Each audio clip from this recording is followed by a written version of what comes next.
मणिपुर के मामले में अब नेता भी बोल रहे हैं, अभिनेता भी बोल रहे हैं, लेखक भी बोल रहे हैं, बुद्धिजीवी भी बोल रहे हैं, पत्रकार भी बोल रहे हैं, कलमकार भी बोल रहे हैं, सामाजिक कार्यकर्ता भी बोल रहे हैं, एनजीओ भी बोल रहे हैं।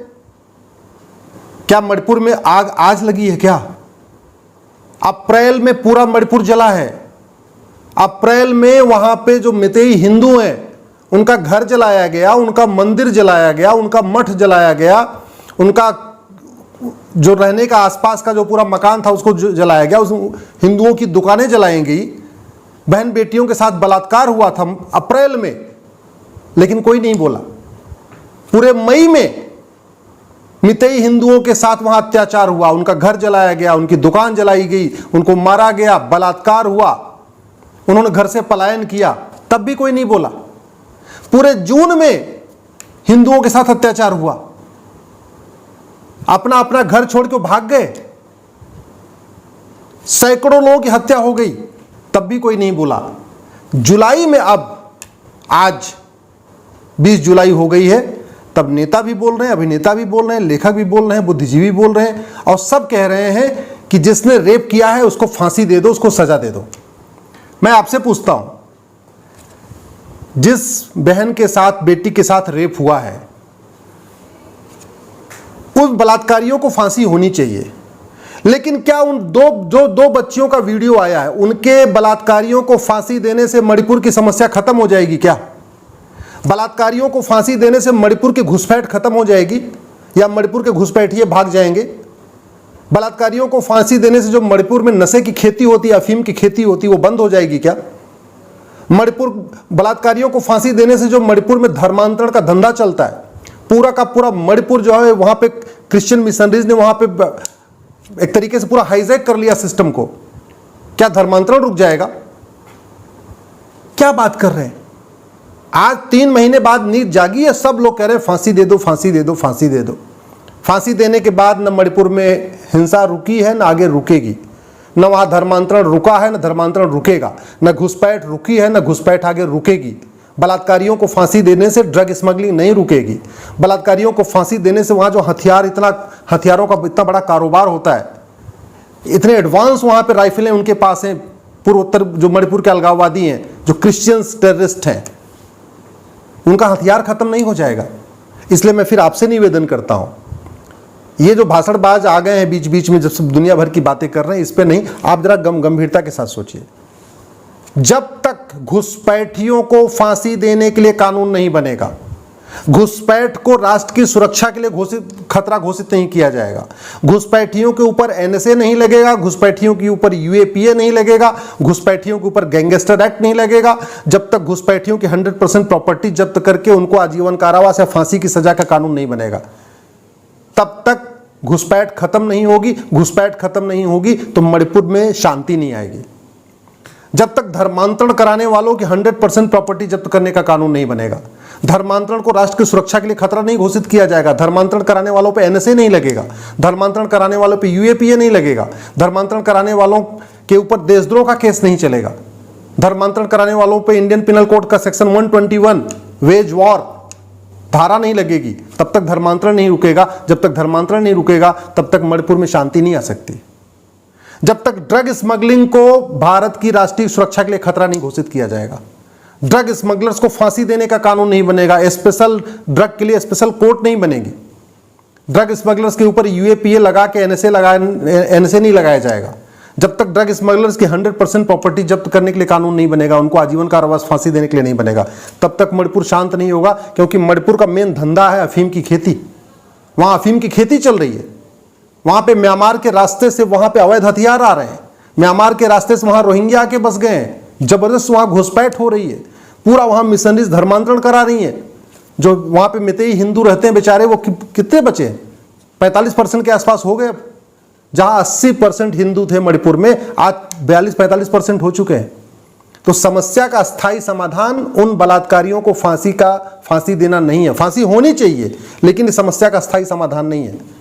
इससे देश की एकता अखंडता मजबूत नहीं होगी, इससे मणिपुर में शांति नहीं आएगी। मणिपुर में शांति के लिए भारत की पहली बात, एक 1 नेशन 1 पुलिस कोड लागू करना पड़ेगा कि पुलिस इफेक्टिवली काम करे।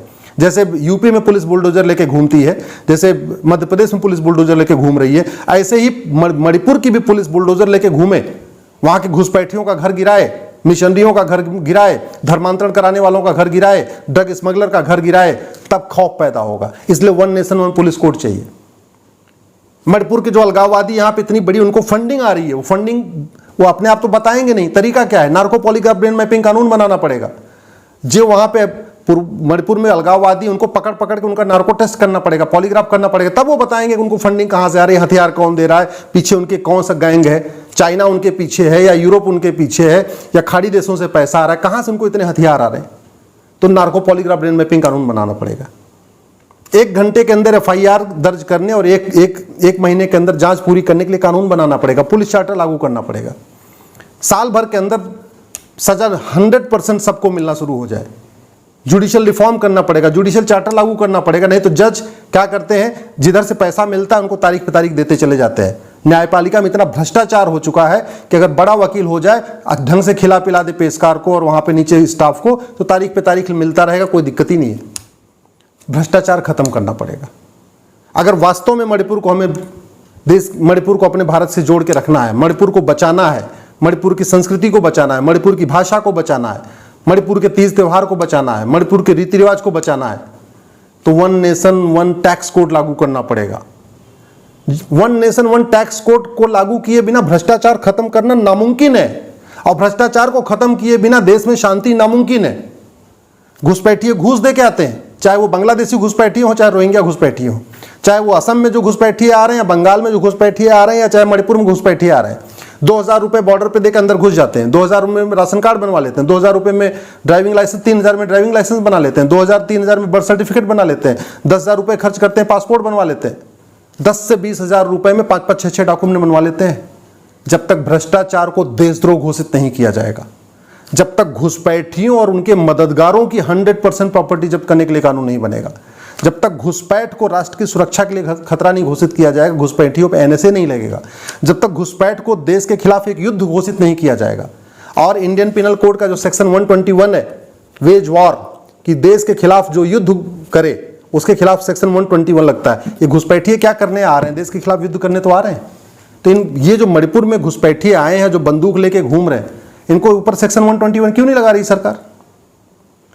मैं फिर से बार बार कह रहा हूं, नेता बहुत अच्छी अच्छी बातें करें, बहुत बड़े बड़े भाषण दें, उससे जमीनी हालात नहीं बदलते। चाइना के नेता कभी बहुत बड़ी लंबी लंबी भाषण नहीं देते। चाइना का राष्ट्रपति जो जिनपिंग है, कोई बहुत लच्छेदार भाषण नहीं देता, कोई बहुत बड़ी बड़ी बातें नहीं करता, लेकिन चाइना में न घुसपैठ होती है, न धर्मांतरण होता है, न इस तरीके का आगजनी होती है, न इस तरीके का हत्या होती है, न इस तरीके का बलात्कार है, न इस तरीके का वहाँ क्राइम नहीं है। सिंगापुर के जो प्रधानमंत्री हैं वो बहुत बड़ी बड़ी बातें नहीं करते, लेकिन सिंगापुर में देखिए शांति है, समृद्धि है, खुशहाली है, बिजनेस व्यापार बढ़िया चल रहा है। सिंगापुर में घुसपैठ नहीं होती है, सिंगापुर में धर्मांतरण नहीं होता। क्यों? क्योंकि कानून बनाते हैं। भारत में कानून की कोई लागत नहीं होती। तो चाहे वो मणिपुर की समस्या हो, बंगाल की समस्या हो, केरल की समस्या हो, कश्मीर की समस्या हो, इन समस्याओं का समाधान बातचीत करने, चर्चा करने, टीवी डिबेट करने, संसद में तू मैं करने से नहीं होगा। समाधान है कानून, और जिसकी कोई लागत नहीं होती। इसलिए मैं आप लोगों से निवेदन करता हूं, अपने अपने सांसदों के पास जाइए, 10 लोगों का ग्रुप बना के, 15 लोगों का ग्रुप बना के, 20 लोगों का ग्रुप बना के, और एक ही सवाल पूछिए कि जो समस्या भारत में है वो चीन में क्यों नहीं है, सिंगापुर में क्यों नहीं है, अमेरिका में क्यों नहीं है, जापान में क्यों नहीं है। इतना सवाल पूछिए। अल्टीमेटली कानून सांसदों को बनाना है, ना आपको बनाना है, ना मुझे बनाना है, कानूनों को बनाना है, और कानून की कोई लागत नहीं होती। अपने अपने सांसद से पूछिए कि हाईवे तो बन रहा है, एक्सप्रेसवे बन रहा है, एयरपोर्ट बन रहा है, सब कुछ बन रहा है, राफेल भी आ गया खरीद के, हम कठोर कानून क्यों नहीं बना रहे हैं, हम पुलिस रिफॉर्म, जुडिशियल रिफॉर्म क्यों नहीं कर रहे हैं। अगर मेरी बात ठीक लग रही हो तो इस वीडियो को अपने सभी साथियों को जरूर भेजिएगा, अपने दोस्तों को जरूर भेजिएगा, और अपने सांसदों को टैग करके ट्वीट करिएगा। और हो सके तो कम से कम एक दिन 15 लोगों का, 20 लोगों का, 30 लोगों का ग्रुप बना के अपने सांसद के पास जाके इतना पूछिए कि जो समस्या भारत में है, चाहे वो घुसपैठ हो, चाहे धर्मांतरण हो, चाहे जो भी समस्या है, ये सिंगापुर में क्यों नहीं है, चीन में क्यों नहीं है, और अगर कानून जब कोई लागत नहीं होती तो अच्छा कानून क्यों नहीं बन रहा है।